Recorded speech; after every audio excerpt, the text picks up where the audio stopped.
En tiempo y forma, el Poder Ejecutivo entrega el Plan Nacional de Desarrollo, que es un documento presumiblemente rector de las políticas públicas a lo largo de la administración que encabeza Andrés Manuel López Obrador. En tiempo y forma. En fondo, hoy lo vamos a analizar aquí, a fondo. Bienvenido.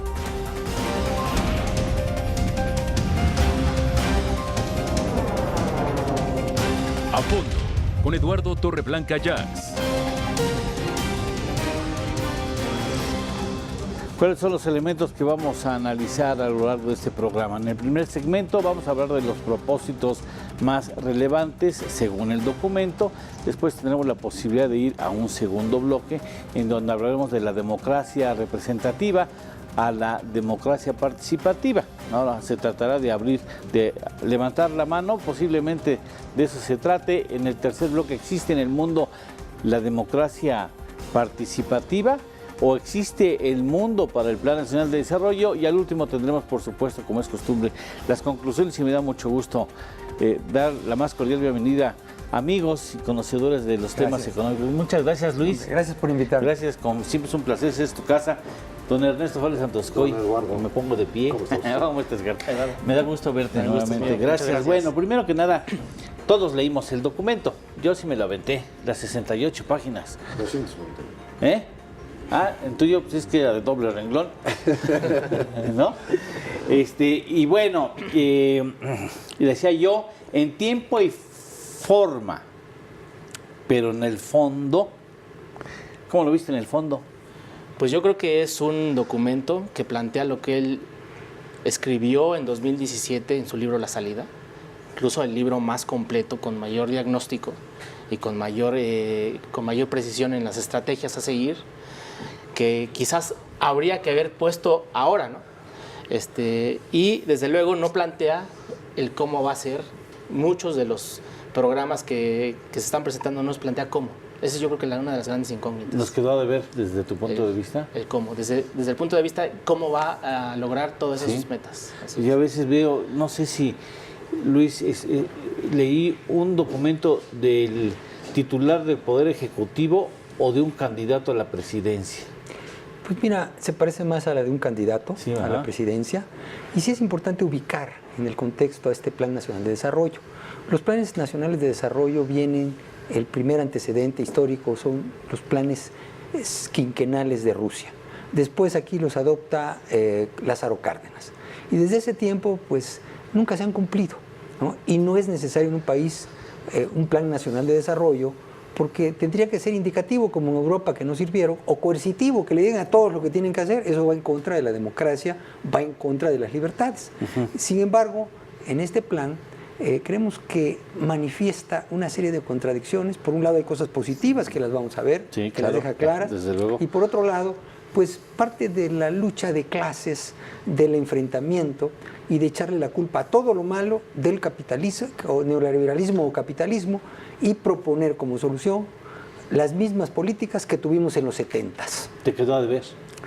Pues sí, pero cumplió para ellos algo que casi nadie va a leer y que casi nadie le va a hacer caso, pero que se puede ir a él cuando alguien diga que está actuando de acuerdo al Plan Nacional de Desarrollo.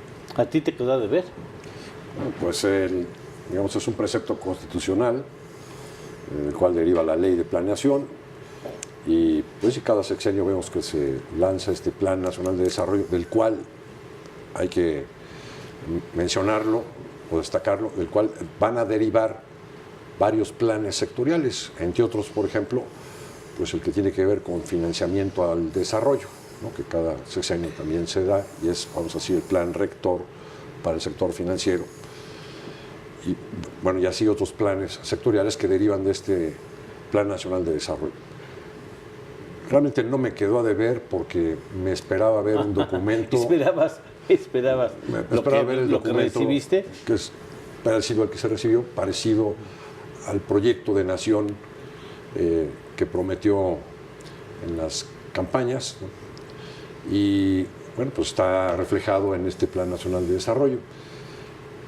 Algo que me parece que sí fue una labor pues, bastante bien hecha es el poner un objetivo, cómo se va a medir ese objetivo, hacia dónde se quiere llegar en cada uno de los rubros. Es decir, hay una metodología de medición de cumplimiento de los objetivos expuesta en el mismo documento que me parece que es algo encomiable, ¿no? Algo destacable. Pero y yo en resumen diría, esta era otra oportunidad para inyectar confianza o incertidumbre. ¿Y qué inyectó? Y me parece que no inyectó confianza. O sea, a los agentes económicos, es mi sesgo, ¿no? A la parte económica, a los inversionistas para esta economía. ¿Así te lo han hecho sentir los inversionistas? Así Porque tú tienes que trato con inversionistas nacionales y extranjeros. Así es. ¿Tú qué sabor de boca les dejó? Falta definir o precisar muchas cosas que están hoy en día en el aire, tanto en el sector energético como en el sector de telecomunicaciones, como en el mismo sector financiero. Hay muchas metas ambiciosas y no están los cómo, ¿no? Pues como piensas seguir dando dádivas por un lado y luego dices que por otro lado que vas a mantener las finanzas públicas sanas y por otro lado dices que no vas a bajar los impuestos y por otro lado dices que vas a crecer al 6%. Bueno, pues ¿cómo? En uno de los peores arranques trimestrales de que se tenga memoria, o sea, es muy triste el menos 0.2 o más 0.2, o como lo quieres ver, anual o trimestral, es terrible, ¿no? El rendimiento es terrible. Implica que en marzo caíste en 1.7% anual, ¿eh? El problema es que de lo que dice, la realidad que tenemos ahorita dificulta que se cumplan esos objetivos. Y por otro lado, por ejemplo, dice algo que me llamó la atención, dice respeto a los contratos existentes y aliento a la inversión privada. ¿Qué tenemos en los primeros 6 meses? Pues que no se han respetado los contratos, ni en lo del aeropuerto, ni en de las zonas económicas especiales, y que tampoco se ha alentado la inversión privada, sino al contrario, están todos parados viendo cuál va a ser lo que se va a decir mañana. Entonces, no alcanza a convencer, como acaba de decir Ernesto, a los inversionistas de que ya pueden echar a andar. Y esto ya hace que el crecer al 6% al final del sexenio no sea posible aritméticamente. O sea, aritméticamente, por números no se puede. No sería muy... No hay la suficiente inversión, que es la base del crecimiento. A menos de que entre la mano...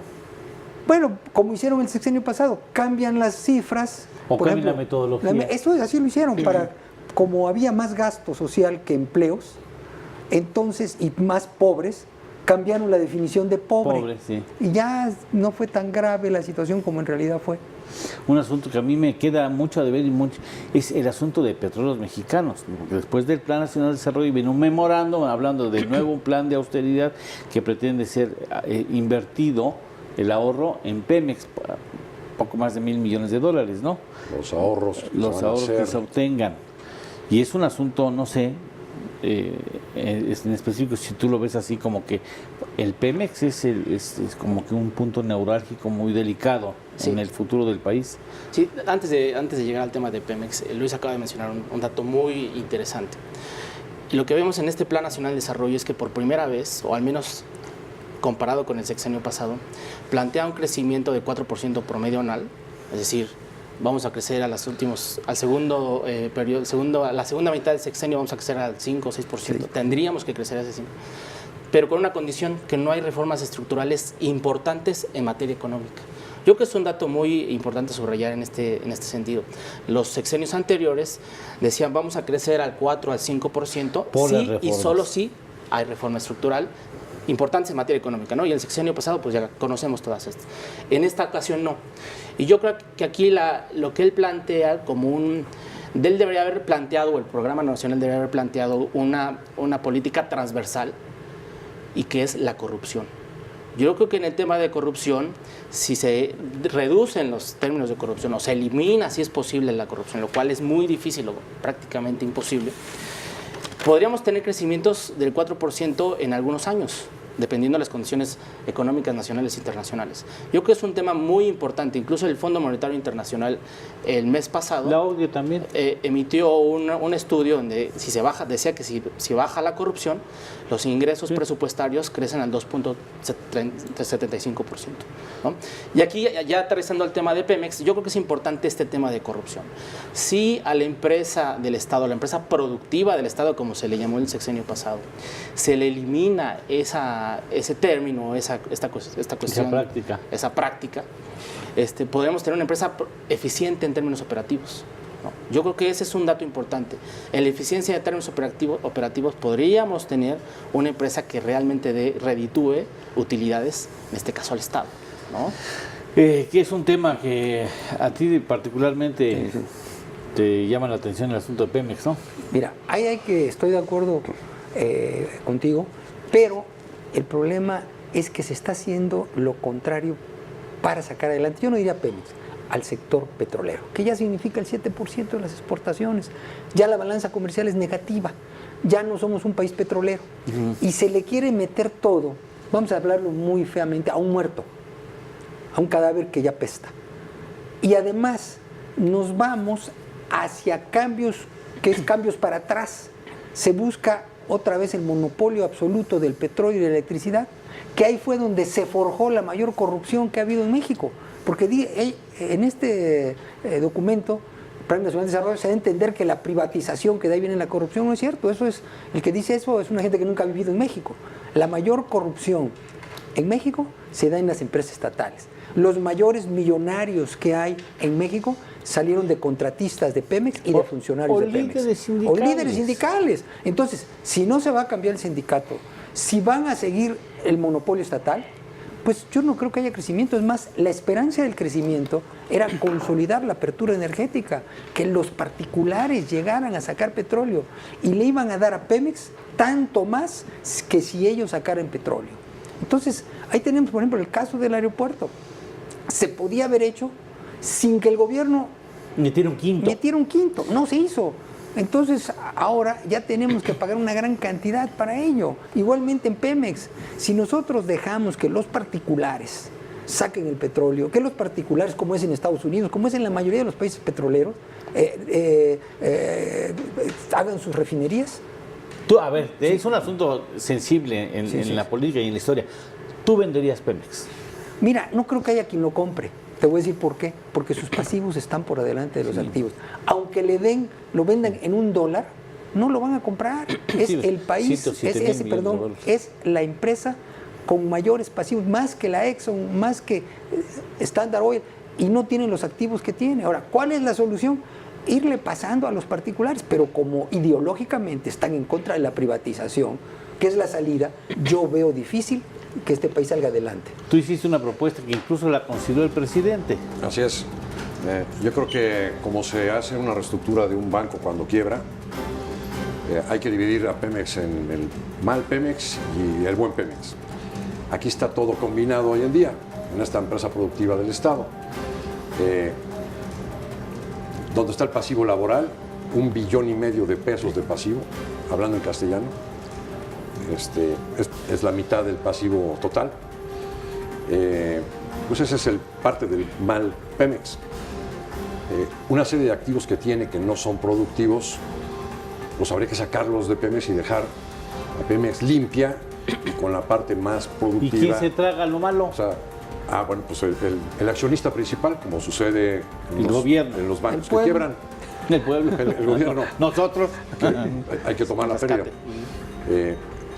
Aquí lo que me preocupa es que no veo ese modelo de reestructura de Pemex. Yo sí creo que Pemex puede revivir. No creo que sea muerto. No, no creo. ¿Tú crees que está muerto o no? Yo estoy de acuerdo con... ¿Tú crees que sí? No, yo digo que no está muerto. Todavía se puede revivir. Sí, bueno. Andaba de parranda.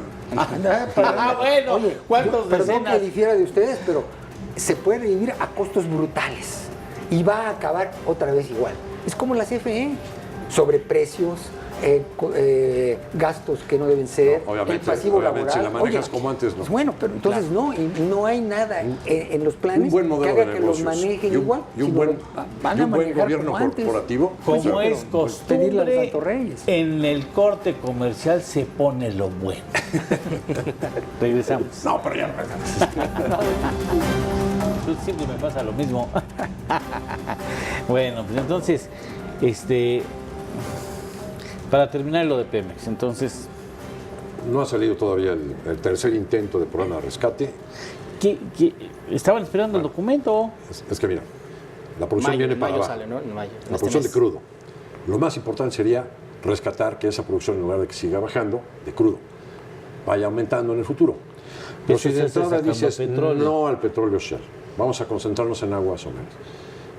Y no abro las rondas para que, no es que los privados saquen el petróleo, es que los privados apuesten Invierten. su dinero, apuesten. Invierten. La probabilidad de éxito es bajísima a nivel mundial. Entonces, pregunto si está bien que el gobierno, con el escaso recurso que tiene, lo invierta en volados a ver si se encuentra petróleo o no. Para eso se hizo esa reforma. ¿Qué probabilidades, para que lo sepa el público? Entre el 10 al 15% de éxito. Mira, quizá te doy un dato, apoyando lo que dice Ernesto. Somos de los países que tiene o de los mayores porcentajes de pozos fallidos. En otras partes anda por el 15-20% de pozos fallidos. En México anda como el 40%. ¿Por qué? Por una razón.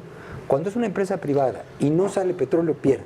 Aquí no sale petróleo y gana el contratista, gana el funcionario que le van a dar lana por ese hoyo y no sale petróleo. Entonces, aquí no les importa a los que están en Pemex que salga o no salga petróleo, les importa que el contratista les dé dinero. Mientras que cuando son particulares y va de por medio su dinero, cuando hacen un hoyo, las posibilidades de que salga son mayores, aunque como dice Ernesto, aún con eso es difícil. Luis está poniendo un tema crucial en la mesa, que es el Estado, la participación del Estado en las actividades productivas. Y eso se ha discutido mucho y se dice que el Estado no debería de participar, pero no se discute la participación del gobierno en las actividades productivas. Es decir, el Estado no hay problema si el Estado posee o no posee un monopolio. El monopolio es malo si es del privado, es del público, no importa si es público. El monopolio es malo si es del privado incluso, ¿no? Y para ello debe haber una estructura regulatoria eficiente y un Estado de Derecho que regule y que haga cumplir las leyes. El problema es el gobierno, y volvemos al tema que es la corrupción. Hay ineficiencia en excavar hoyos, hay ineficiencia en sacar petróleo, hay ineficiencia porque hay un cuate que le tengo que pagar, saque o no saque petróleo. El problema yo creo que es el gobierno en la participación productiva, no el Estado. Porque el Estado, por sí solo, no hay problema. El problema es que no gobierna bien, que no administra bien. En los 80s, justo cuando México empezaba a implementar las políticas neoliberales, dice el presidente, en los 80s también se venía dando lo que se llama la nueva administración pública, que es administrar a las empresas del Estado bajo los estándares de los estándares privados, de una administración corporativa. A ver, Esto no pasa, desafortunadamente, eso no pasa. Sin duda alguna. Pero yo creo que la discusión es ahí, ¿no? Sí, es decir, hay que no. administrar a las empresas del Estado eficientemente bajo un gobierno corporativo. corporativo. Pero hay que dejar claro que Estado y gobierno es prácticamente lo mismo para en cuestión de los hechos. No hay una diferencia sustancial en uno y otro. Y en todos los países. Es que yo creo que ese es el tema, ¿no? Se confunde que el Estado y el gobierno en el monopolio y en la ineficiencia es igual. Pero ¿no? para mí, tendríamos que entrar a la cuestión de qué es el Estado y el gobierno. Para mí. Y con base en la experiencia internacional, todas las empresas petroleras estatales han sido más o menos un fracaso, a menos que se las dejen a particulares, como es el caso de los países árabes. Pero en los países nórdicos, en todo eso, la cuestión de que las maneje el Estado. ¿Por qué? Porque hay un principio que dice la tragedia de lo común. Cuando no son los dueños, no lo cuidan. No vamos a esperar aquí que cambie y que el Estado sea bueno. No. Bueno, Noruega la privatizó y la volvió a nunca la privatizó completamente. Y una vez lo discutimos aquí. El que está en la bolsa de valores y la mayor parte del dinero lo manejan particulares. Y lo hicieron en un análisis porque hacían, ¿cómo se llama? Proyectos faraónicos, así lo dijeron, porque estaban perdiendo. Entonces, la solución está en acabar con los monopolios estatales que solamente enriquecen a funcionarios públicos, enriquecen a contratistas, pero la deuda es para el pueblo. Ahora, Nuestra propuesta porque estaba yo platicando, ¿no? Nuestra propuesta es que Pemex sí pueda incursionar en petróleo y gas shale, que sí pueda incursionar en aguas profundas, que se asocie con los privados que le metan el dinero a los proyectos, que tenga buen gobierno corporativo y que tenga capital, o sea, que coloque acciones o bonos en bolsa. ¿Y quiénes podrían ser los suscriptores de ese capital? Los trabajadores mexicanos a través de las AFORES. O sea, recursos sí tenemos para sanear a la empresa en lugar de endeudarla.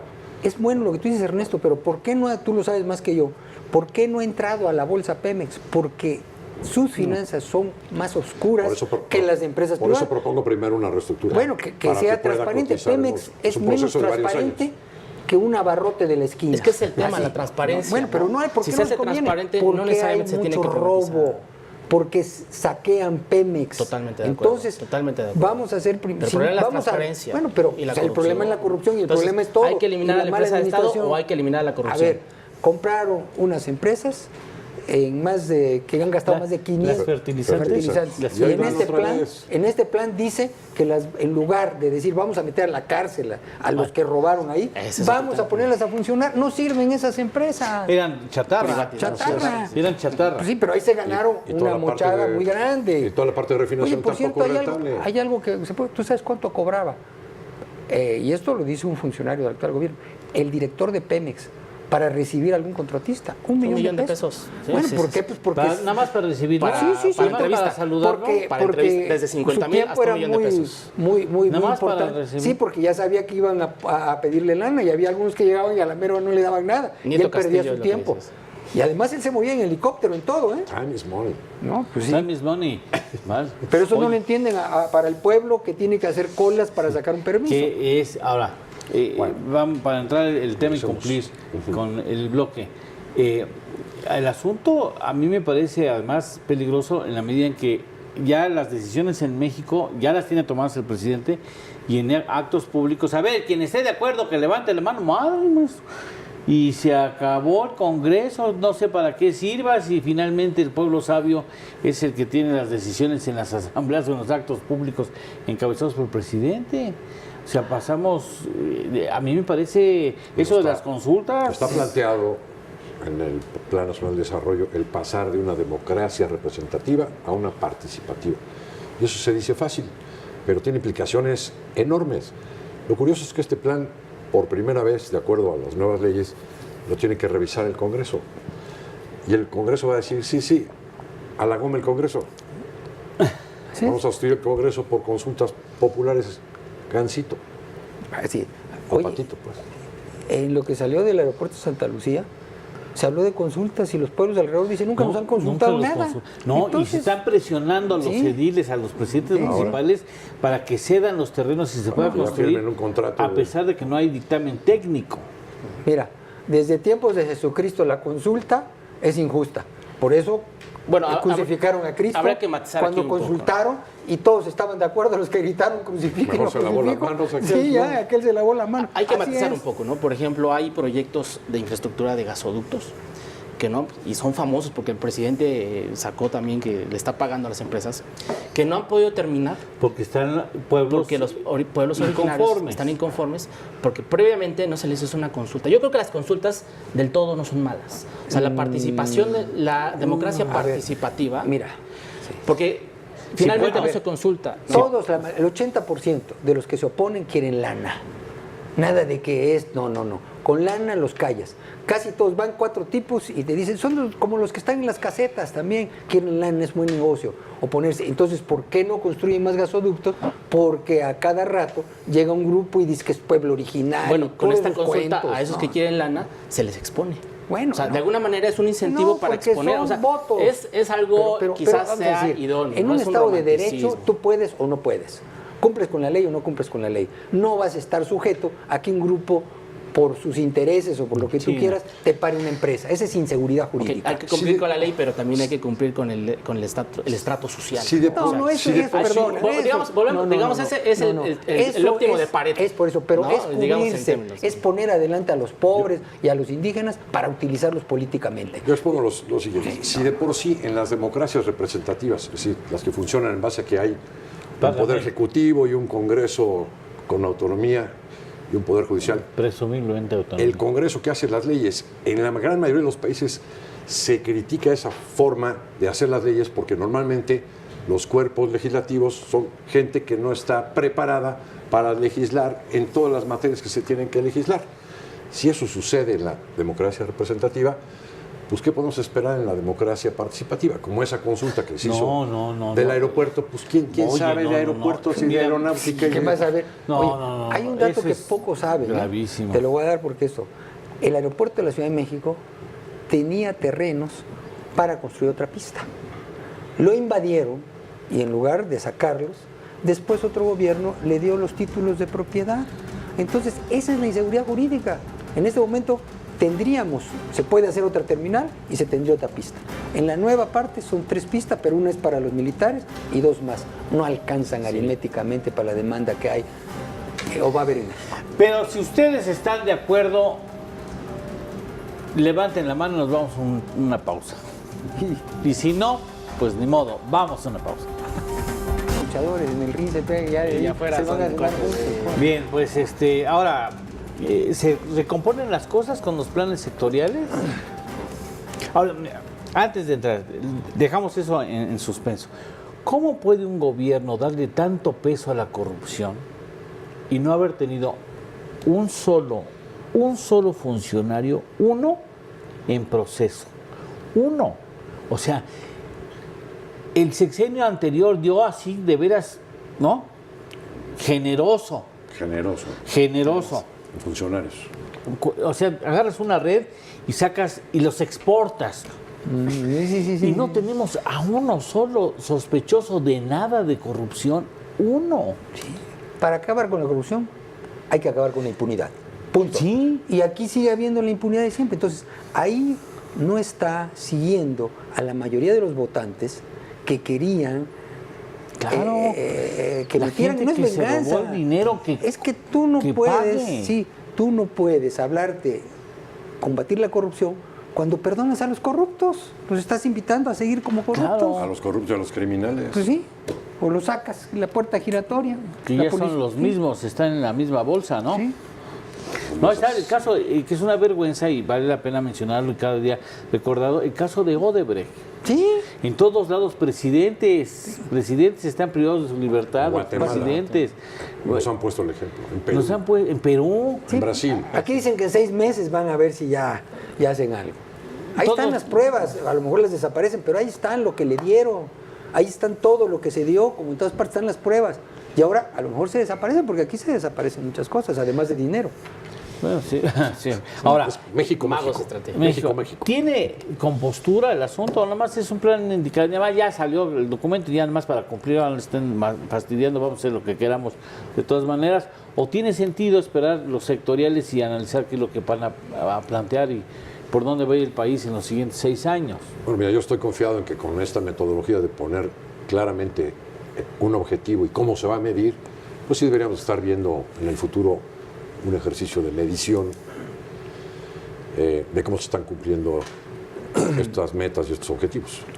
Mira, bueno, Y sí quiero relevante el ver cómo van a salir los planes sectoriales que derivan de este plan maestro, que es el Plan Nacional de Desarrollo. ¿Para cuándo es? No recuerdo para cuándo es el plazo para el cumplimiento de los planes sectoriales. Bueno, en materia de energía es Septiembre. mayo, ¿no? Bueno, que es Pemex y es este mes. Ese es Y, crítico. por ejemplo, en materia de campo ya hay algunos programas y hay algunas reglas de operación que ya están implementando. O sea, Sí, ¿no? bueno, que es el asunto de precios de garantía. sí, a ver, ahí te voy a decir algo de eso. Mira, un plan sectorial funciona cuando el plan central y madre, vamos a decir, iba a Tiene decir, no es un desguante, tiene pero lógica. no, para cuando el plan central dice algo nuevo. Yo estuve analizando todos los proyectos en el campo, casi todos son los mismos que hizo Echeverría y que no funcionaron. Te voy a decir algunos rápidamente. Maíz, sorgo, frijol, todo. precios de garantía. Esos Precios de garantía. subsidios, precios de garantía, todo lo que hicieron, precios de garantía, subsidios a los cañeros, autosuficiencia alimentaria, todos esos solamente generaron corrupción con Echeverría y los manejaron los líderes agrarios. Y mayor pobreza. Mayor pobreza. Y los líderes agrarios ahora, antes juntaban votos para el PRI, ahora van a juntar votos para Morena, porque ellos van a manejar todos los subsidios en el campo, van a manejar los precios de garantía, van a manejar la suficiencia alimentaria, van a manejar los regalos que se dice aquí de petroquímicos. Eso ya se hizo. Hay que ver que tuvo un resultado nefasto en los años 70. Entonces, ¿qué van a hacer? Planes sectoriales sobre lo que ya fracasó, es reciclar el fracaso. Y está puesto sobre la mesa. Hay un asunto que mencionas y que hace referencia, por ejemplo, ¿qué pasa si hay alguna contingencia climatológica en el mundo que mueve drásticamente los precios de algunos bienes básicos, de algunos granos básicos? Sí.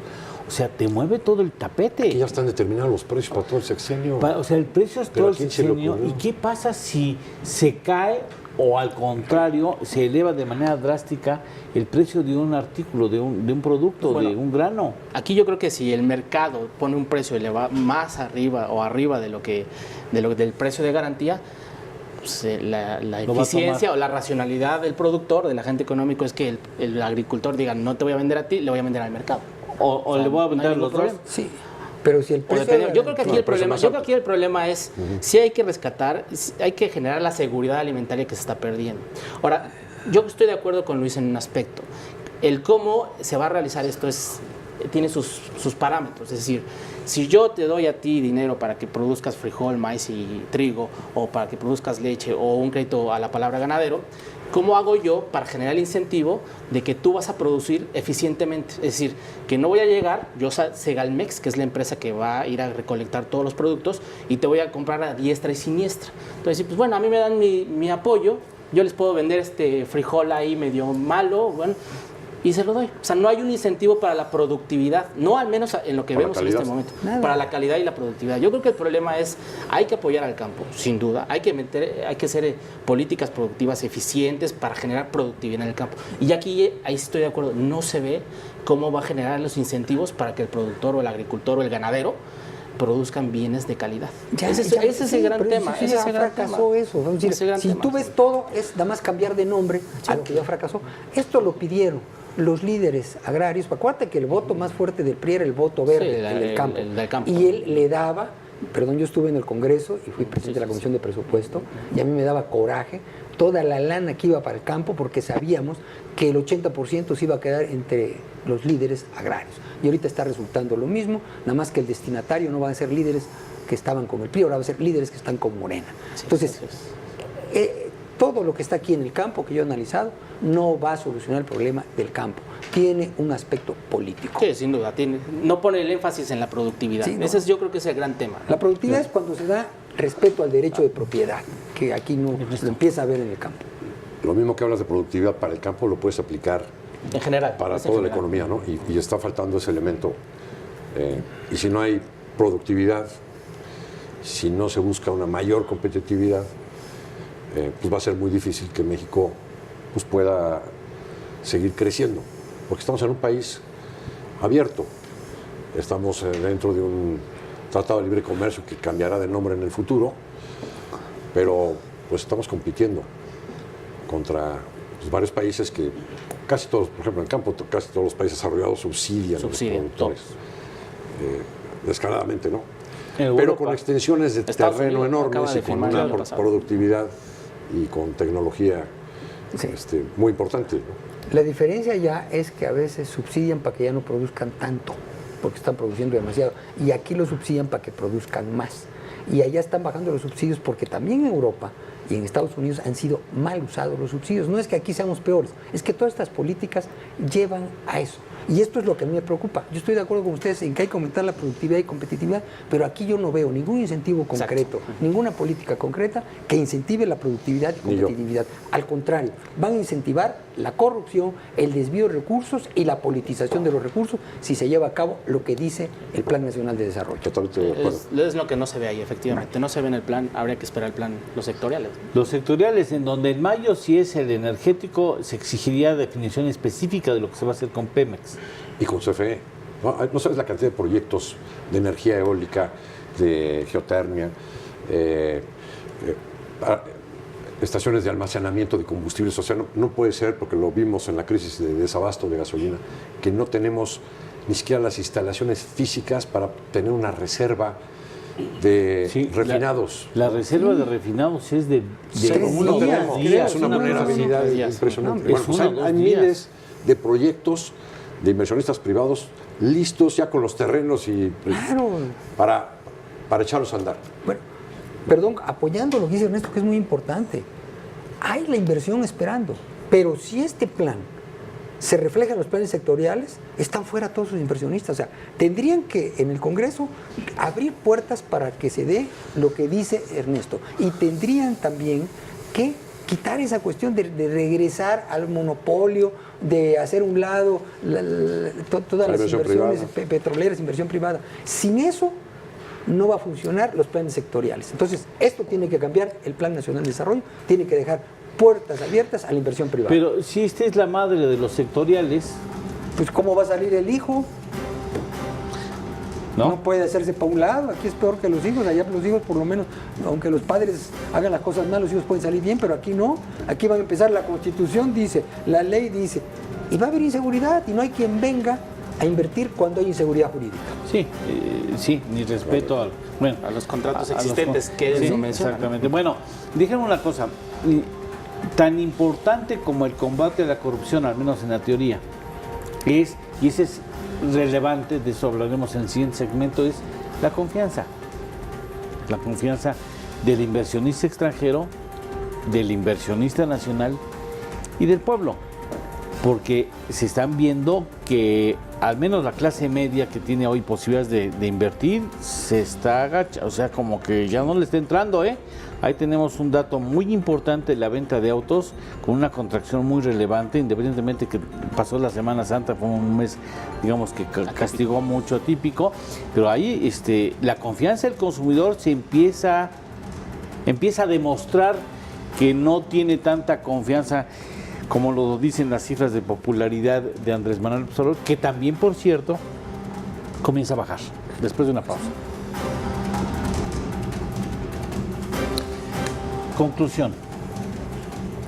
Pues mira, el Plan Nacional de Desarrollo, el presidente Andrés Manuel dice que estamos en la etapa del post-neoliberalismo. Y yo como bautizaría esta etapa, no lo ha planteado bien, pero yo diría que es el liberalismo social 1.0. ¿no? ¿Por qué liberalismo social? Él, de alguna manera, y lo acabas de mencionar hace un momento, dice que va a respetar los derechos de propiedad para fomentar la inversión extranjera y nacional. No va a incrementar impuestos, va a respetar la autonomía del Banco de México, es decir, no va a meter mano en el tipo de cambio y tampoco en la oferta monetaria para mejorar la inflación. Tiene muchos preceptos del neoliberalismo o de la economía neoclásica, incluso el reducir el aparato burocrático viene de esas políticas. Hoy en día vemos que Andrés Manuel López Obrador quiere reducir el aparato burocrático, ¿no? Entonces, todos son preceptos de la teoría neoclásica, del neoliberalismo, como lo ponen.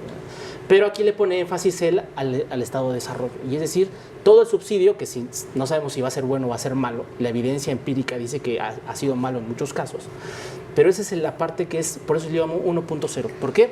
Porque ese subsidio, lo más probable es que no fomente la productividad, y si no fomenta la productividad y la competitividad, entonces no vamos a tener un estado de desarrollo o de bienestar o el desarrollo que se pretende llegar con este Plan Nacional de Desarrollo. Ernesto. Yo apoyaría totalmente una idea que expresó Luis hace unos momentos.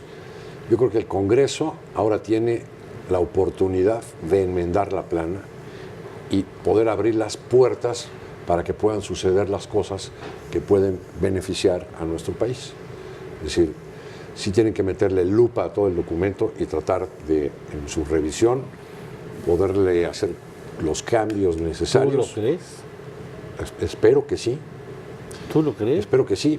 Además, hoy todavía estamos en una economía representativa, una democracia representativa. Lo que nos queda. Y estoy seguro que pues mucha gente va a tratar de hacer lobbying para que se abran esas puertas aquí. ¿Tú crees? Los interesados, claro que sí. Bueno, hoy fuiste el optimista en esa mesa, ¿eh? Yo creo que este documento, Plan Nacional de Desarrollo, refleja una pugna muy interna entre los realistas que saben aritmética o matemáticas, como el secretario de Hacienda, como unos asesores, y los ideólogos de izquierda, que también quieren su lugar y quieren planes ideológicos que se traducen en políticas concretas que ya han fracasado. O sea, por un lado, me da esperanzas en que se hable de no aumentar impuestos, me da esperanzas en que se hable de que, como decía Ricardo, de que no va a haber emisiones monetarias, que se va a respetar el Banco de México. Eso es muy importante. Pero por otro lado, todo lo que dicen de ayudas, todo lo que dicen de cerrar Pemex, porque Pemex es la clave. Si no hay apertura en el sector energético, es muy difícil que salgamos adelante. Entonces, como tú apuntaste, si no hay cambios en el Congreso que abran las puertas y que se limite a lo que está dicho aquí, es muy difícil que México salga adelante. A mí me gustaría pensar que eso pudiera enmendarse. Me parece que el Congreso está repleto de una muy amplia familia morena, ¿no? Sí.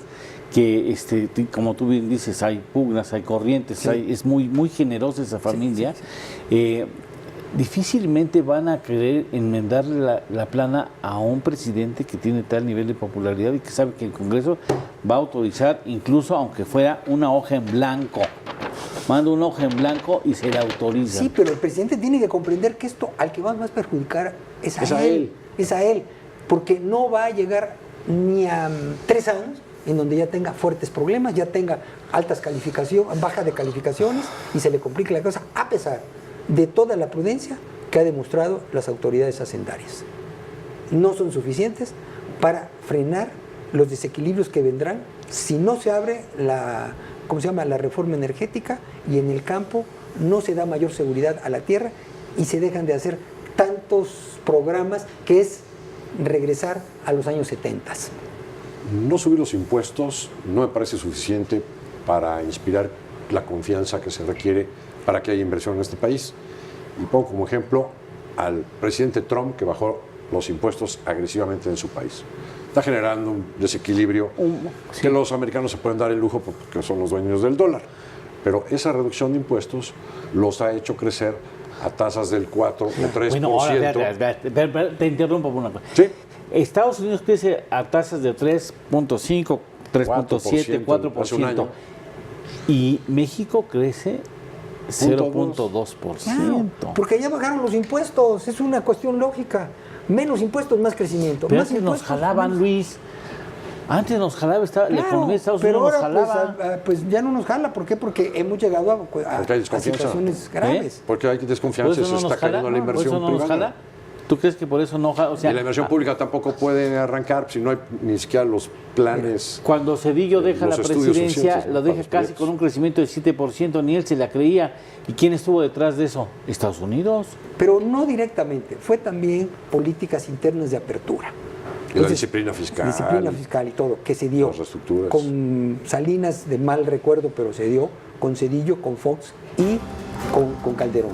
Y ahorita se está manteniendo, hay que decirlo, se está manteniendo, pero a lo mejor no da para muchos años si se quiere hacer realidad este plan de desarrollo. Luis, muchas gracias. Al contrario. Gracias por estar aquí con nosotros, mi querido Ernesto. Gracias. Eduardo. Gracias. Gracias por invitarme. Gracias, Ricardo. Gracias. Bueno, por lo menos hicimos un esfuerzo de análisis que otros evitan, ¿no? Y es importante porque es un documento rector del que derivan otros sectoriales, planes sectoriales que tendremos que atender en su debida oportunidad, porque el propósito es dar aquí a fondo un análisis que le sirva a usted para entender qué papel juega su familia, usted mismo y la sociedad en esta economía mexicana. Muchas gracias por su presencia. Hasta la próxima.